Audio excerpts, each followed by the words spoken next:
البدع والأهواء، أهل البدع العقائدية وأهل البدع السياسية. نقول بيننا وبينكم السلف، بيننا وبينكم الكتب، كان فيقول البدع بيننا وبينكم.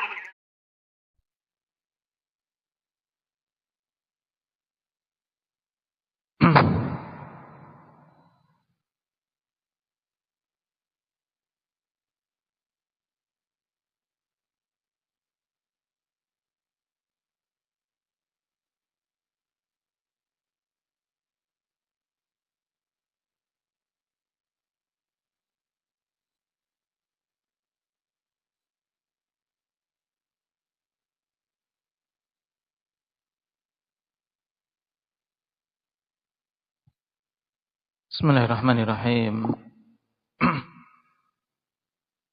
Innal hamdalillah nahmaduhu wa nasta'inuhu wa nastaghfiruh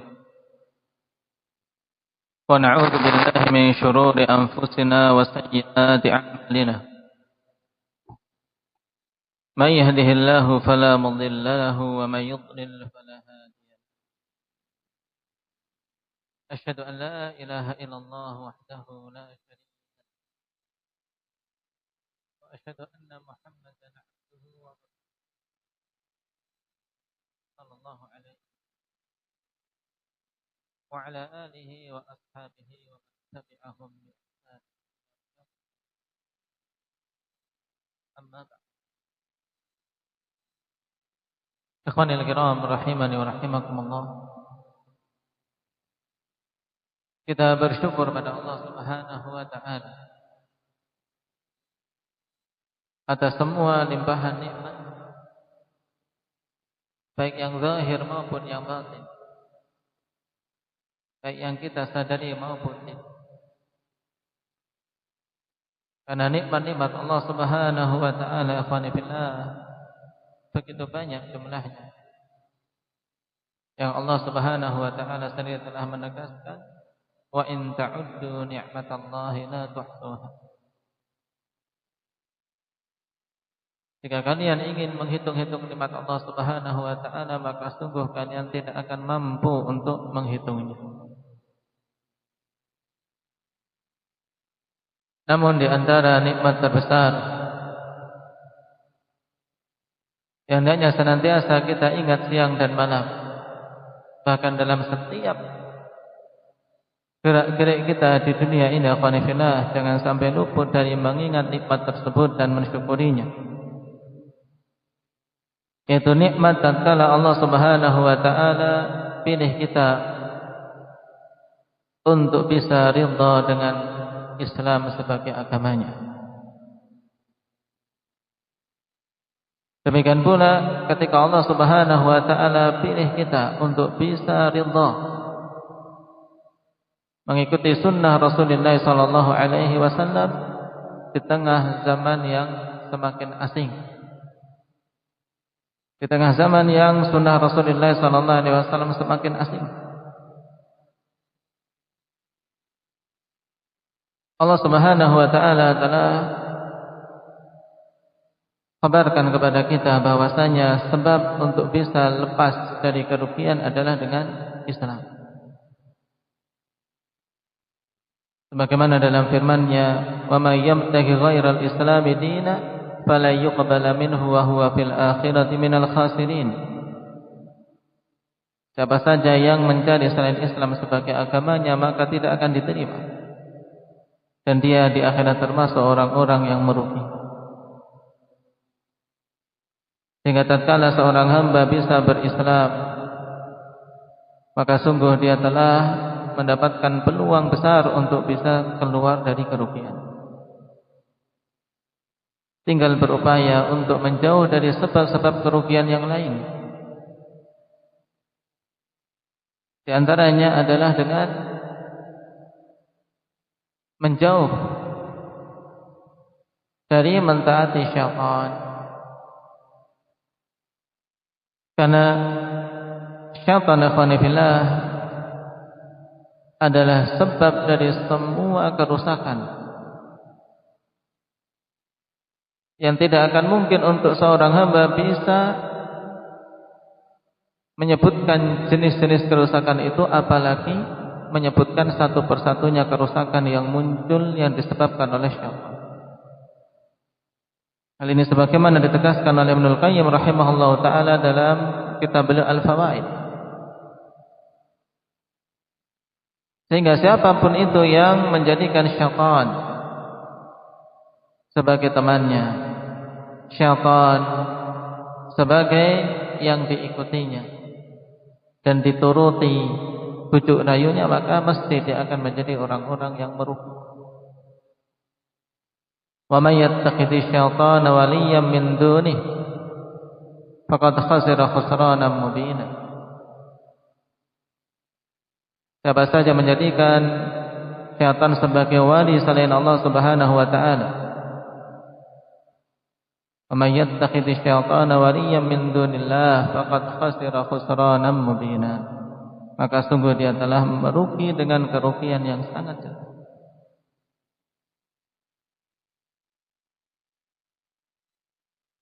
Maka dari itu akhwani fillah, di antara upaya untuk bisa selamat dari bujuk rayu syaitan adalah dengan memperkuat keimanan kita dan memperkuat keilmuan kita. Karena syaitan datang menggoda manusia akhwani fillah dari dua arah pokok. Yang dari dua ini begitu banyak cabang-cabang dan macam-macam yang diupayakan oleh syaitan. Itu dari pintu syahwat atau dari pintu syubhat.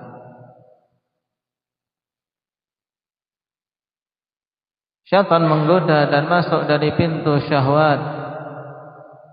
Dan kita lihat betapa banyak manusia yang terjatuh pada. Dan kita sendiri pun, kalau jujur, akan diterdapati diri-diri kita jatuh bangun dari itu. Dan di antara upaya untuk bisa menyelamatkan kita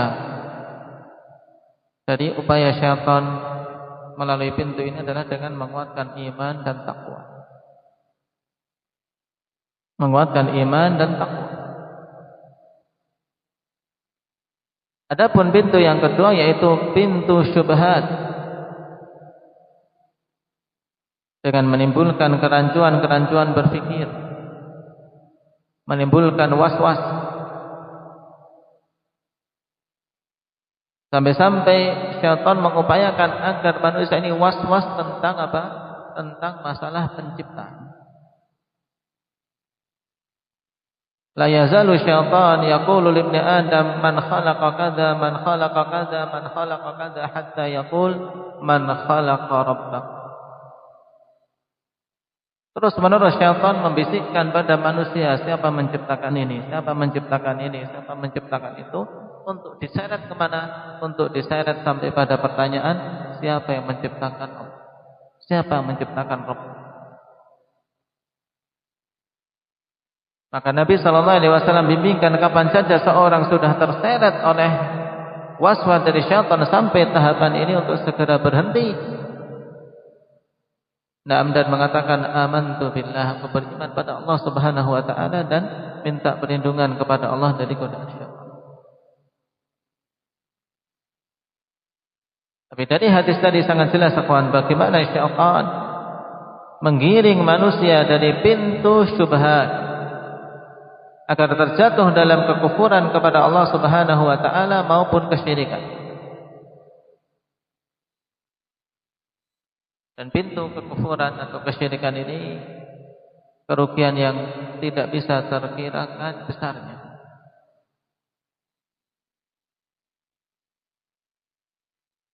Nah, Allah Subhanahu wa taala telah katakan walaqad uhiya ilaika wa minal la in asyrakta la yahbatanna 'amaluka wa la takunanna minal khasirin. Wa laqad uhiya ilaika wa ilal ladzina min qablika la in asyrakta la yahbatanna 'amaluka wa la takunanna minal khasirin. Sungguh telah diwahyukan kepadamu dan kepada orang-orang sebelummu wahai Nabi, Seandainya engkau melakukan syirik, maka sungguh akan terhapus semua amalan-amalanmu dan engkau di akhirat menjadi orang-orang yang merugi. Nah, demikian pula kekufuran. Makanya ikhwan fillah, untuk bisa lepas dari godaan syaitan, dari pintu syubhat, tidak lain adalah dengan ilmu. Jangan seorang merasa aman dari terjatuh dalam kesyirikan ataupun kekufuran ketika dia terlahirkan di tengah-tengah komunitas Islam. Belum tentu, karena tidak ada jaminan akhwani fillah. Tidak ada dari kita satupun yang mendapatkan jaminan bahwasanya dia istiqamah sampai akhir hayat. Tidak ada jaminan di antara kita bahwasanya dia itu bisa husnul khatimah di akhir kehidupannya. Oleh karena itulah hendaknya seorang muslim mukmin senantiasa memohon pada Allah Subhanahu wa taala agar dilindungi dari godaan syaitan dan diberi hidayah sampai akhir kehidupannya.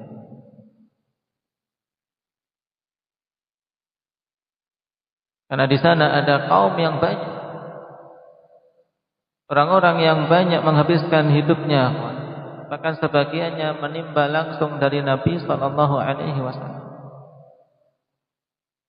Bagaimana dalam Sahih Muslim, kisah rajulun min Bani Najjar, seorang laki-laki dari Bani Najjar. Min kuttabi Rasulullah sallallahu alaihi wasallam faqad akhadha minhu al-Baqarah wa Ala Imran. Fantalaqa hariban ila qaumin min ahli al-kitab. Ada seorang laki-laki dari Bani Najjar. Dia termasuk penulis Nabi sallallahu alaihi wasallam, menjadi apa? Juru tulis. Menulis wahyu. Yang ditulis bukan utang, yang ditulis bukan perkara dunia, tapi apa yang ditulis dari Nabi sallallahu alaihi wasallam adalah apa? Wahyu. Utama perkara yang ditulis. Dan dia pun telah mengambil dari mulut Nabi sallallahu alaihi wasallam secara langsung. Dan tidak ada sanad yang lebih tinggi dari itu untuk mengambil Al-Quran. Karena Nabi mengambil Al-Quran dengan perantara malaikat Jibril. Kemudian para sahabat mengambil Al-Quran dari Nabi SAW. Sehingga umat ini tidak ada yang lebih tinggi sanadnya melebihi mereka-mereka yang mengambil langsung Al-Quran dari Rasulullah. Dan orang ini telah mendapatkan kemuliaan untuk mengambil Al-Baqarah dan Ali Imran, dua surat yang sangat agung yang Rasulullah SAW sebut dengan Zahrawain, yang beliau khabarkan siapa saja yang telah membaca dan menghafalnya akhwat, fa innahuma ya'tiyani yaumal qiyamah ka'annahuma ghamamatan aw ghayayatan aw ka'annahuma firqani min khairin shawab tuhajjani an sahibihima. Al-Baqarah dan Al-Imran kelak di akhirat akan datang seakan dua awan atau dua rombongan burung yang akan membela orang yang telah menghafal. Dan orang tadi telah mengambil dua surat agung ini. Tapi ternyata lihat, yang namanya hidayah akhwani fillah, Allah Subhanahu wa taala telah tegaskan, yahdi man yasha wa yudhillu man yasha. Allah berikan hidayah kepada siapa saja yang Dia kehendaki, dan Allah Subhanahu wa taala sesatkan siapa saja yang Dia kehendaki. Dan pada semua ketetapannya Allah Subhanahu wa taala tidak akan mungkin menzalimi hamba-Nya. Ketika menyesatkan hambanya, Allah Subhanahu wa taala tidak zalim, bahkan itu adalah murni keadilan dari Allah. Dan ketika Allah berikan hidayah kepada hambanya, maka itu adalah bentuk anugerah dan nikmat yang wajib disyukuri. Dan orang tadi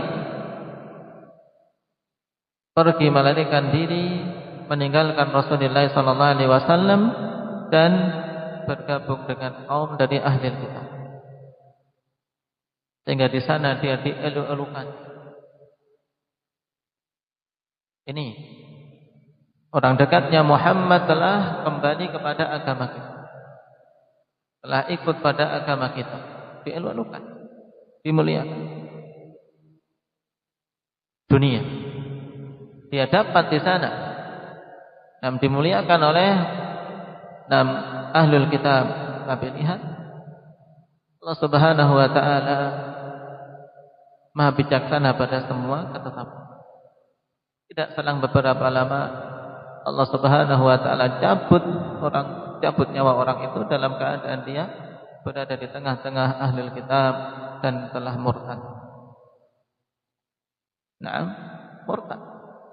Padahal apa? Sungguh seandainya dia istiqamah, dia menjadi orang yang sangat mulia, menjadi sahabat Nabi sallallahu alaihi wasallam yang tidak akan mungkin generasi datang setelahnya bisa mengungguli keutamaan sebagai sahabat. Yang dikatakan oleh para ulama, syarafus suhbah la yu'adiluhu syai'. Keutamaan bersahabat dengan Nabi sallallahu alaihi wasallam tidak ada yang menandinginya sesuatu. Hanya sekadar melihat Nabi, kemudian beriman kepada Nabi dan istiqamah di atas jalan itu sampai mati, itu sudah masuk kategori sahabat dan mendapatkan kemuliaan sebagai sahabat. Dan orang tadi lebih dari itu, menjadi penulis Nabi, mengambil Al-Baqarah dan Al-Imran, tapi tidak istiqamah, sehingga tidak mendapatkan kemuliaan itu. Bahkan semakin berat hujjah yang tegak atas, sehingga setelah mati ahlul kitab ingin menguburnya. Ketika dikubur, setelah digali, kemudian dikuburkan, esok harinya sudah terlempar ke permukaan. Ahlul kitab curiga, ini mesti perlakuan Muhammad dan orang-orangnya, karena benci dengan orang tersebut yang telah keluar dari Islam. Kemudian digali lebih dalam lagi, ditimbun, tapi ternyata keesokan harinya sudah terlempar ke permukaan. Diulangi lagi sampai 3 kali, kemudian mereka sadar tidak mungkin ini perbuatan manusia. Makanya dia dibiarkan begitu saja membusuk di atas permukaan tanah. Waliyadu billah. Lihat, sampai tanah pun enggan untuk menerimanya. Apalagi langit, apalagi surga Allah Subhanahu wa taala. Oleh karena itulah, jangan seorang merasa aman dari syubhat maupun syahwat, karena itu adalah jalan syaitan yang terus menerus dia akan lancarkan untuk menggoda kita. Dan telah kita ketahui cara untuk bisa menangkalnya, menangkal syubhat dengan ilmu, menangkal syahwat dengan iman dan takwa, yang sebenarnya ini pun kembali kepada ilmu. Oleh karena itulah hendaknya perkuat semangat kita, akhwani fillah, apalagi di zaman-zaman akhir seperti ini, untuk berhias dengan ilmu, untuk mencari ilmu, untuk memakmurkan majelis ilmu. Karena sungguh dengan ilmu seorang akan mengetahui yang hak itu hak, kemudian dia pegang, dan mengetahui yang batil itu batil, kemudian dia tinggal. Dengan ilmu seorang akan meningkat keimanannya. Nah, apabila ilmu yang dia dapat adalah ilmu yang bermanfaat, akan meningkat keimanan. Baik, nasallallahu at-taufiq was-sadad. Dan alhamdulillah pada pertemuan yang lalu, akhwani fillah, kita telah sampai pada pembahasan al-haud, berkaitan dengan keyakinan ahli sunnati wal jamaah tentang haud, yaitu telaga Nabi sallallahu alaihi wasallam yang Allah Subhanahu wa taala berikan untuk nabi kita, dan dijanjikan bahwasanya siapapun dari kalangan umat beliau yang istiqamah di atas sunnah masih akan bisa meminum dari telaga tersebut dengan sifat-sifat yang telah kita bahas pada pertemuan yang lalu. Di sini pula ikhwani fillah, kita memohon pada Allah jangan sampai kita termasuk mereka-mereka yang diusir. Karena ada dari umat Nabi sallallahu alaihi wasallam yang diusir dari telaga ketika ingin meminumnya, yaitu mereka-mereka yang membuat kebid'ahan, mereka-mereka yang berbuat kezaliman, berbuat dosa-dosa besar secara terang-terangan sebelum bertobat pada Allah Subhanahu wa taala. Dan sekarang kita akan masuk pada pembahasan berikutnya, yaitu berkaitan dengan keyakinan ahli sunnati wal jamaah seputar syafaat. Dikatakan oleh Imam Al-Barbahari rahimahullahu taala, wal imanu bi syafaati Rasulillah sallallahu alaihi wasallam lil mudhnibin al khati'in fi yaumil qiyamah wa 'ala sirat wa yukhrijuhum min jawfi jahannam wa ma min nabiyyin illa walahu syafa'ah. Di antara keyakinan ahli sunnati wal jamaah yang wajib kita imani, kita yakini dan tidak boleh ada keraguan padanya, yaitu tentang syafaat Rasulullah sallallahu alaihi wasallam. Syafaat dari Rasulullah sallallahu alaihi wasallam kepada siapa? Lil mudznibin al khati'in, kepada pelaku dosa,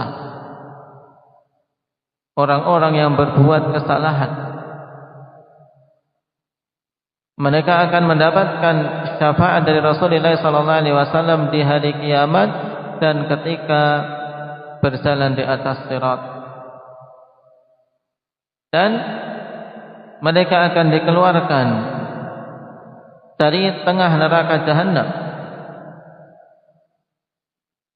Pada kalimat ini akhwani fillah, penegasan dari Imam Al-Barbahari rahimahullah ta'ala tentang salah satu keyakinan ahli sunnah, yaitu bahwasanya ahli sunnah meyakini adanya syafaat Nabi sallallahu alaihi wasallam bagi para pelaku dosa besar dari kalangan umat beliau. Bahwasanya para pelaku dosa besar selama dia mati di atas tauhid, walaupun Allah Subhanahu wa taala azab di dalam neraka, tetap mereka akan dikeluarkan. Tapi syaratnya mereka adalah orang-orang yang memiliki tauhid. Insyaallah akan kita perinci syarat-syarat untuk mendapatkan syafaat. Insyaallah taala. Kemudian kata beliau, wa ma min nabiyyin illa walahu syafa'ah, dan tidak ada seorang nabi pun kecuali dia diberi hak untuk memberikan syafaat. Cuman tingkatan syafaat berbeda-beda. Karena nanti di sana ada syafaat yang khusus Nabi sallallahu alaihi wasallam saja yang bisa memberikannya, yaitu nabi kita saja yang Allah muliakan dengan itu. Tapi di sana ada syafaat yang sifatnya umum. Para nabi bisa memberikan, bahkan kata Imam Al-Barbahari di sini, wa kadzalika siddiqin wasyuhada wassalihin. Dan demikian pula para siddiqin, para syuhada dan orang-orang saleh bisa memberikan syafaat. Walillahi ba'da dzalika tafaddulun katsirun fi man syaa'. Dan Allah Subhanahu wa taala setelah itu memberikan anugerah yang banyak bagi siapa saja yang Dia kehendaki dari mereka-mereka yang di dunia tidak beramal kebaikan sedikit pun tapi memiliki tauhid. Sehingga ketika semuanya sudah memberikan syafaat masih tersisa mereka, Allah Subhanahu wa taala keluarkan dari neraka man qala la ilaha illallah, yang mengucapkan la ilaha illallah dulu di dunia. wal khuruju minan nari ba'da mahtaraku wa saru fahmadan. Allah anugerahkan kepada mereka untuk bisa keluar dari neraka setelah mereka terbakar dan menjadi arak. Cuman siapa yang mampu? Jangan seseorang ketika kita membahas pembahasan syafaat seperti inilah, tidak masalah berarti kalau demikian. Yang penting Islam walaupun beramal kejahatan, beramal maksiat, kan nanti bisa dikeluarkan dengan syafaat.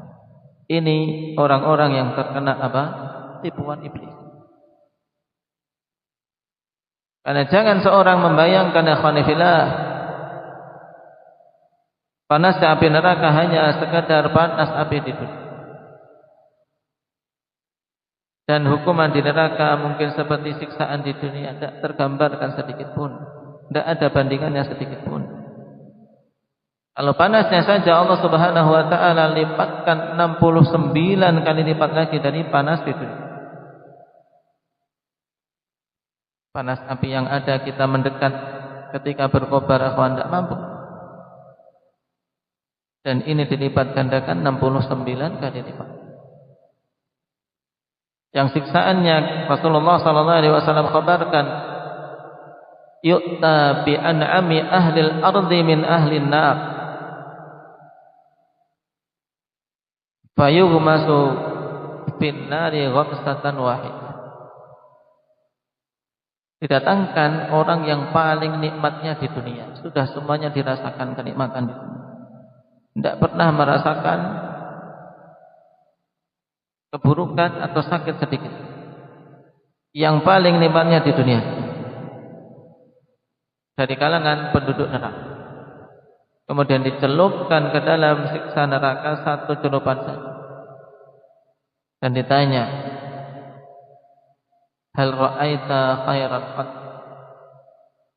Hal marra bika na'imun qad? Apakah engkau melihat kebaikan? Apakah engkau ingat telah melewati suatu kenikmatan? Maka kata dia, la ya, tidak. Semuanya terlupakan. Dengan satu celupan di neraka semuanya terlupa dari nikmat-nikmat yang dulu dia rasakan. Seumur hidup merasakan nikmat, dengan celupan sekali saja di neraka tidak ingat semuanya nikmat-nikmat itu. Yang terasa saat itu adalah azab, siksa yang tidak terperikan sakit.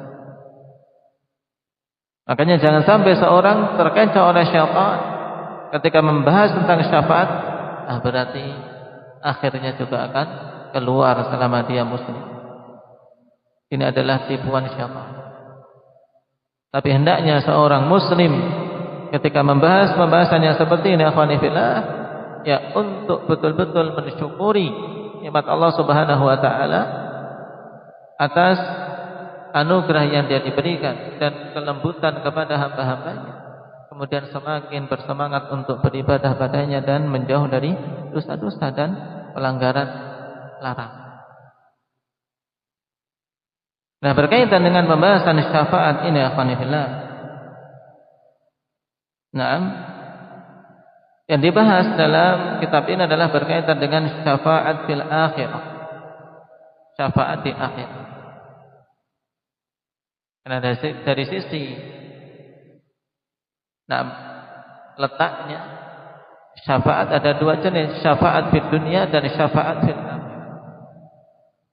Syafaat di dunia itu yang Rasulullah sallallahu alaihi wasallam katakan, isfa'u tu'jaru. Berilah syafaat sehingga kalian bisa mendapatkan pahala. Maksudnya memberikan syafaat di dunia yaitu seseorang membantu hajat saudaranya, akhwani fillah, yang dengan sebab bantuan dia akhirnya saudara tadi bisa mendapatkan hajatnya. Contohnya, ada saudara kita sakit, kemudian kita tahu ada teman kita yang punya ilmu kesehatan atau dia dokter. Nah, dan kita tahu saudara kita tadi itu tidak punya biaya. Nah, maka sebagai bentuk syafaat yang disyariatkan, kita datangi si dokter tadi, teman kita, katakan, ya akhi, saudara kita itu sedekah. Kalau engkau bisa membantunya, maka sangat bagus. Dan itu pahala yang besar bagimu. Ini syafaat yang masyru'. Syafaat di dunia, kita berikan syafaat untuk saudara kita sehingga hajat saudara kita bisa terpenuhi atau kemadaratan yang menimpa saudara kita bisa terangkat dengan sebab adanya bantuan. Disebut syafaat wanifillah karena apa? Karena seakan-akan kita ini juga bersama dengan yang diberi tadi, satu kesatuan menjadi genap. Yang tadinya yang butuh hajat itu kan cuma satu yang hak. Tapi dengan kita memberikan syafaat kita dan dia akhirnya menjadi genap. Ya, makanya disebut dengan syafaat. Sehingga seakan-akan yang apa? Meminta bantuan dua orang yang tadinya cuma satu akhirnya menjadi genap. Tapi di sini perlu diperhatikan. Yang namanya syafi', memberikan syafaat ikhwan, yaitu kita dalam bahasa mudahnya menelantarì, yaitu menjadi perantara untuk saudara kita bisa mendapatkan bantuan kepada orang-orang yang memang apa? Kita kenal dan atau kita ketahui dia adalah seorang yang khair, suka membantu dan seterusnya. Ini syafaat yang masyru'. Yang Nabi SAW bimbingkan kita, isfa'u tu'jaru, beri syafaat maka kalian akan diberi pahala. Nah, dan contoh-contoh yang lain yang banyak. Cuman bukan ini pembahasan kita dalam pertemuan kali ini. Yang menjadi pembahasan kita adalah syafaat di akhirat. Yang kalau kita perhatikan dalam ayat-ayat Al-Quran, kita dapati sebagian ayat-ayat mengatakan tidak ada syafaat. Dan sebagian ayat yang lain menetapkan adanya syafaat. Maka kita butuh mendudukkan syafaat yang ditiadakan itu apa dan yang ditetapkan itu apa. Di antara ayat-ayat yang menegaskan tidak adanya syafaat di akhirat yaitu firman Allah Subhanahu wa taala, wattaqu yawman la tajzi nafsun 'an nafsin syai'a wa la yuqbalu minha syafa'atun wa la yu'khadhu minha 'adlun wa la hum yunsarun. Takutlah kalian tentang suatu hari yang satu jiwa pun tidak akan bisa memberikan kemanfaatan bagi jiwa yang lain dan tidak akan diterima darinya syafaat sedikit pun. Di akhirat. Dalam ayat ini mengatakan tidak diterima satu syafaat pun. Demikian pula Allah Subhanahu wa taala katakan, ya ayyuhalladzina amanu anfiqu mimma razaqnakum min qabli an ya'tiya yaumun la bay'un fihi wala qullatu wala syafa'ah. Sekalian orang-orang yang beriman, berinfaklah kalian dari sebagian apa yang Allah rizkikan kepada kalian sebelum datangnya hari yang tidak ada lagi jual beli di sana. Dan tidak ada lagi teman-teman dekat, tidak pula syafaat. Ini sebagian ayat yang meniadakan syafaat di akhirat.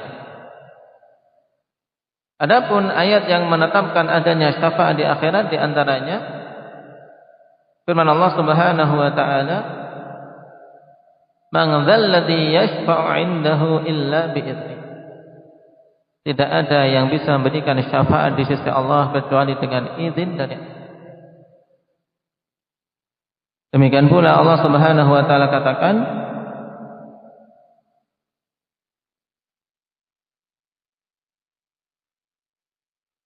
wa qalu ittakhadha ar-rahmanu walada subhanahu bal 'ibadun mukramun la yasbiqunahu bil qawli wa hum bi amrihi ya'malun ya'lamu ma baina aydihim wa ma khalfahum wa la yashfa'una illa liman irtada. Ini berkaitan dengan para malaikat. Para malaikat tidaklah bisa memberikan syafaat kecuali kepada orang-orang yang Allah ridha. Ini penetapan adanya syafaat dari malaikat. Nah, bagaimana mendudukkan ayat-ayat yang sekilas berbeda dan bertentangan, akhwat? Maka kita katakan bahwasanya yang ditiadakan adalah syafaat yang tidak terpenuhi syarat. Nah, sedangkan yang ditetapkan adalah syafaat yang terpenuhi padanya syarat. Nah, oleh karena itulah sangat penting untuk seorang muslim mengetahui syarat-syarat ditetapkannya syafaat di hari kiamat. Nah, karena berarti dari sini ketika tidak terpenuhi syarat-syarat tersebut, maka tidak ada syafaat baginya. Nah, pada kondisi itulah dibawa semua ayat-ayat yang meniadakan syafaat. Misalnya ayat tadi, ketika tidak ada teman dekat, tidak ada syafaat, itu berarti diantaranya bagi orang-orang kafir tidak ada syafaat sama sekali, karena tidak terpenuhi syarat padanya. Yang kemudian diistilahkan dengan syafaat manfiyah dan syafaat mutsbatah. Nah, syafaat manfiyah yaitu syafaat yang ditiadakan. Itulah yang ditiadakan dalam Al-Quran, yaitu semua syafaat yang tidak terpenuhi syarat. Seperti misalnya meminta syafaat kepada penghuni kubur, datang kepada penghuni kubur minta disyafaati. Nah, seorang musyrik minta syafaat pada Nabi, tidak akan mungkin dapat syafaat. Walaupun setiap harinya bersolawat dengan harapan meminta syafaat kepada Nabi, tapi dia melakukan kesyirikan, tidak akan mungkin. Nah, lalu apa syarat untuk apa ditetapkannya syafaat? Ada beberapa syarat ikhwan yang para ulama rahimahullah taala gali dari Al-Quran, demikian pula As-Sunnah. Yang pertama adalah qudratus syafi' 'ala syafa'ah, yaitu kemampuan pemberi syafaat untuk memberikan syafaat.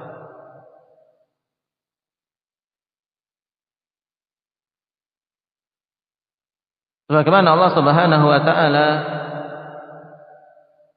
telah tegaskan tentang pemberi syafaat yang tidak mampu dalam firman-Nya, wa ya'buduna min dunillah ma la yadurruhum wa la yanfa'uhum wa yaquluna haula'i syufa'auna 'indallah. Mereka beribadah kepada selain Allah, sesuatu yang tidak bisa menimpakan madarat, tidak pula bisa memberikan manfaat, dan mereka mengatakan berhala-berhala itulah, sesembahan-sembahan itulah yang akan menjadi syafaat untuk kami di sisi Allah. Jadi orang-orang musyrikin zaman dulu akhwan beribadah kepada berhala, la ta'uzamana. Alasannya agar berhala-berhala itu adalah apa? Pemberi syafaat di sisi Allah. Nah, dan ini ditiadakan. Kenapa? Karena mereka tidak memiliki kemampuan sama sekali untuk memberikan syafaat. Nah, makanya ayat-ayat begitu banyak meniadakan kemampuan dari sesembahan-sembahan selain Allah Subhanahu wa taala, di antaranya tidak adanya kemampuan untuk memberikan syafaat, menunjukkan bahwasanya syarat untuk adanya syafaat yaitu kemampuan dari pemberi syafaat untuk memberikan syafaat.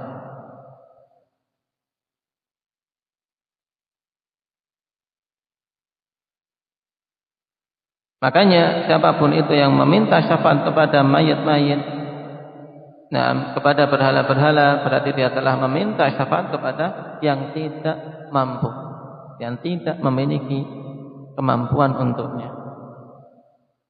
Bagaimana Allah tegaskan, wala yamlikul ladzina yad'una min dunihi syafa'ah. Apapun yang mereka sembah selain Allah tidak mampu untuk memberikan syafaat. Jadi syarat yang pertama ini. Kemudian syarat yang kedua, Islamul masyfu'ilah,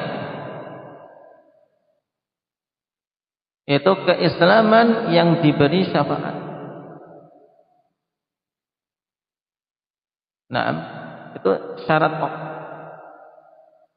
Nah, bahwasanya dia itu harus berada di dalam lingkaran Islam. Kapan saja keluar dari lingkaran Islam, maka tidak akan bisa mendapatkan syafaat sama sekali. Allah Subhanahu wa taala telah katakan, wa anzirhum yaumal azifati idzil qulubu ladal hanajiri kadhimin ma lidh-dhalimin min hamimin wala syafi'in yuta. Peringatkanlah kepada mereka tentang hari kiamat. Di antara nama hari kiamat Yaumul Azifah. Tatkala hati-hati betul-betul apa?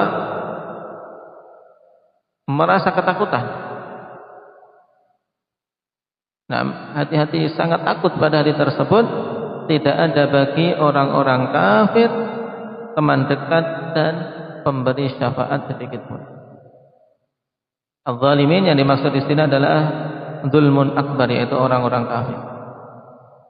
Ini penegasan bahwasanya berarti orang kafir selain Islam, kafir yang non muslim, tidak akan mendapatkan syafaat sedikit pun. Dan untuk syarat ini akhwan, hanya satu kondisi saja dikecualikan, yaitu pada kasus paman Nabi sallallahu alaihi wasallam Abu Thalib, di mana Abu Thalib tidak memenuhi syarat untuk mendapatkan syafaat ini sebenarnya karena dia mati di atas kekufuran. Cuman Allah Subhanahu wa taala sebagai bentuk pemuliaan kepada nabinya. Jadi bukan pemuliaan kepada Abu Thalib, tapi pemuliaan kepada nabinya. Tatkala ada orang yang ketika hidupnya mau membela Nabi sallallahu alaihi wasallam walaupun di atas kekufuran, Allah muliakan nabinya, sehingga apa? Orang tersebut yang seharusnya berada di kerak bawah api neraka kemudian diangkat ke lapisan paling atas, paling ringan. Ini pengecualian dan termasuk kekhususan Nabi kita Muhammad sallallahu alaihi wasallam. Selain itu tidak ada. Kemudian syarat yang ketiga, al-idznu lisyafi'. Izin dari Allah Subhanahu wa taala kepada pemberi syafaat. Karena tanpa izin dari Allah tidak ada satupun yang bisa memberikan syafaat. Sebagaimana Allah Subhanahu wa taala telah tegaskan tadi, man dzalladzi yashfa'u 'indahu illa bi'idznih. Siapa? Tidak ada orang yang bisa memberikan syafaat di sisi Allah kecuali dengan izin dari Allah. Maka ini syarat pokok yang harus diingat, bahwasanya syafaat bisa ada, bisa diterima dan didapatkan oleh seseorang apabila Allah Subhanahu wa taala mengizinkan kepada pemberi syafaat untuk mensyafaati si fulan atau si alan. Kemudian syarat yang keempat, yang terakhir adalah apa? Ar-ridha 'anil masyru'in. Keridhaan Allah Subhanahu wa taala kepada yang mau disyafaati. Sebagaimana dalam ayat tadi, wala yashfa'una illa liman irtada. Para malaikat itu tidak akan mampu memberikan syafaat kecuali kepada orang-orang yang Allah ridhai.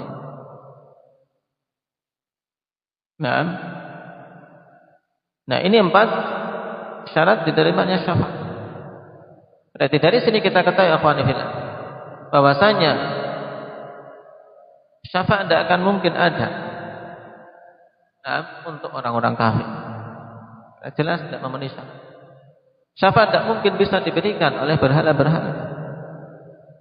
Karena mereka tidak diizinkan. Dan juga syafaat itu berarti dimintanya kepada siapa? Dimintanya kepada Allah Subhanahu wa taala. Kita meminta kepada Allah Subhanahu wa taala, bukan meminta kepada si fulan atau alan, bukan meminta kepada Nabi sallallahu alaihi wasallam. Tapi kita meminta kepada Allah agar Nabi kita Muhammad sallallahu alaihi wasallam dijadikan pemberi syafaat untuk kita. Ini. Makanya dalam meminta akhwan dalam bahasa Arab, Allahumma syaffi'hu fiyya. Ya Allah, jadikanlah Nabi Muhammad sallallahu alaihi wasallam sebagai pemberi syafaat untukku. Allahumma syaffi' nabiyyana Muhammadin sallallahu alaihi wasallam fi. Ini. Jadi dalam bahasa kita berarti memintanya kepada siapa? Memintanya pada Allah. Ya Allah, jadikanlah Nabi kita atau Nabi kami Muhammad sallallahu alaihi wasallam sebagai pemberi syafaat untuk. Adapun kalau langsung meminta kepada Nabi, wahai Kanjeng Nabi, berilah syafaat kepadaku, ini tidak benar. Tidak benar. Kenapa? Karena walaupun kita meminta sepanjang waktu,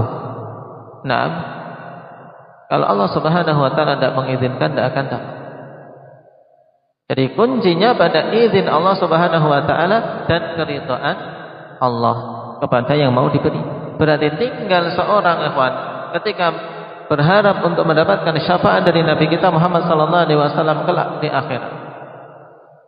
Yang jenis-jenisnya akan kita pelajari nanti insyaallah di pertemuan berikutnya. Nah, untuk kita bisa mendapatkan syafaat dari Nabi sallallahu alaihi wasallam, ya berarti wujudkan keislaman yang benar. Wujudkan keislaman yang benar. Dan tempuh sebab-sebab untuk mendapatkan keridhaan Allah Subhanahu wa taala. Nah, tempuh sebab-sebab untuk mendapatkan keridhaan Allah.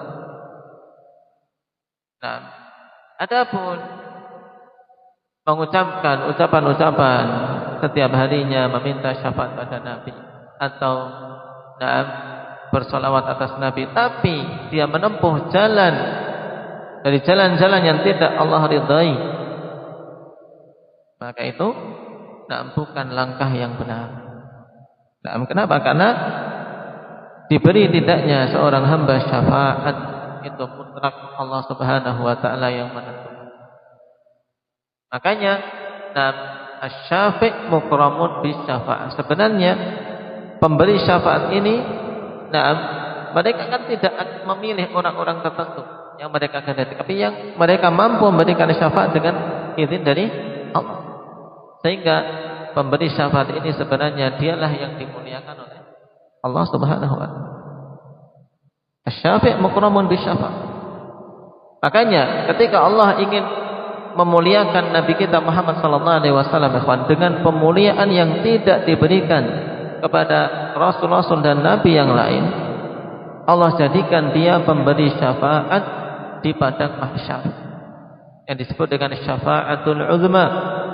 Ini syafaat yang paling agung yang hanya Allah izinkan untuk Nabi kita sallallahu alaihi wasallam yang mampu memberikan. Di mana dengan syafaat dari Nabi sallallahu alaihi wasallam tersebut, semua yang ada di padang mahsyar bisa beranjak menuju kepada tahapan hari berikutnya, tahapan hari akhirat yang berikutnya, yaitu untuk menuju ke penetapan keputusan, baik itu hisab maupun penimbangan amalan-amalan. Makanya ikhwanillah, ini 4 syarat yang biasanya kemudian diringkas pada 2 syarat pokok. Karena jelas untuk qudrah, kemampuan memberikan syafaat itu ya kembali kepada izin juga, dan keislaman itu juga kembali kepada syarat ridha, karena tidak mungkin Allah ridha kepada selain muslim.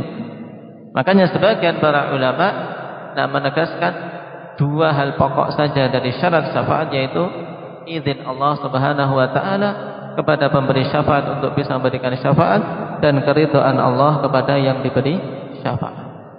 Yang hal ini terkumpul dalam satu ayat akhwanifillah di surat Wa kam min malakin fis samawat, betapa banyak malaikat-malaikat yang di langit-langit.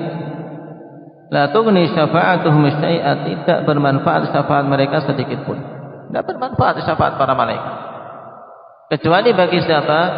Illa min ba'di ayya'dzan Allah, kecuali setelah Allah izinkan. Bagi siapa? Liman yasha'u wa yarda, bagi orang yang Allah kehendaki dan Allah ridhai. Sehingga pada surat An-Najm ayat yang ke-26 ini ikhwan, terkumpul 2 syarat sekali. Izin dari Allah dan keridhaan Allah Subhanahu wa taala. Itu inti.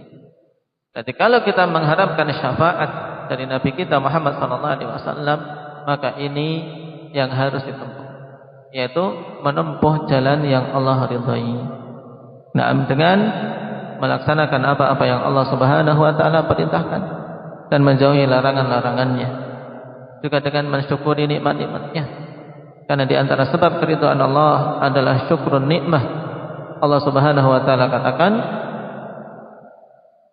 in takfuru fa innallaha ghaniyyun 'ankum wa la yarda li ibadihi al-kufr wa in tashkuru yardahu lakum.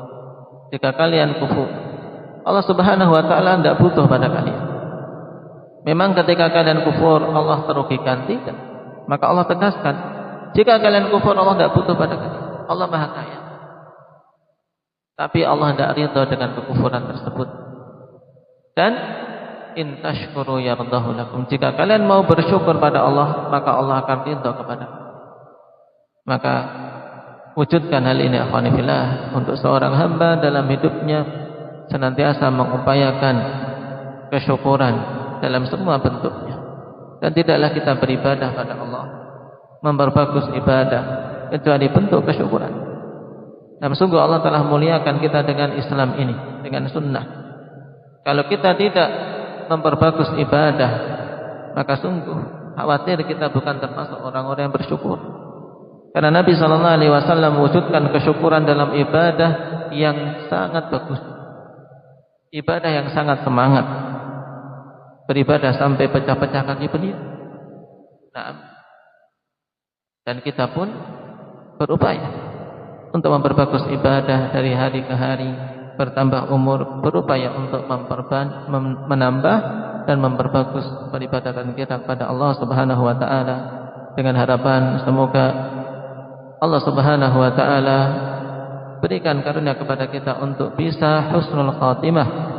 Naam, dan menjadi mereka-mereka yang diridai untuk mendapatkan syafaat.